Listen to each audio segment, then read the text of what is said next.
আসসালামু আলাইকুম সবাইকে। বাংলাদেশের কোনো ক্রিকেটারকে এই পর্যন্ত সুন্দরভাবে বিদায় নিতে দেখলাম না। মাশরাফি বলেন, মাহমুদুল্লাহ যদিও খেলতেছে এখনো, সাকিব আল হাসান সহ আরও যারা সিনিয়র প্লেয়ার আছে, কাউকে এখন পর্যন্ত দেখলাম না নিজের মাটি থেকে সুন্দরভাবে ফিল্ডের থেকে বিদায় নিতে পারলো। তো এই কথাটা এখন বললাম সাকিব আল হাসানকে নিয়ে।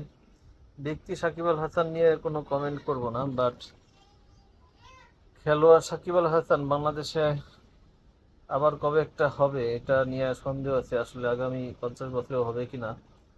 তো সেই জায়গা থেকে খুবই খারাপ লাগতেছে যে সাকিব আল হাসান এইভাবে করে বিদায় নিতে হইতেছে তাকে। তো সাকিব আল হাসানকে অনেক সময় অনেক খারাপ কথা বলা হয়, বাট সে একজন মাস্টারপিস। সাকিব আল হাসান সাকিব আল হাসানই।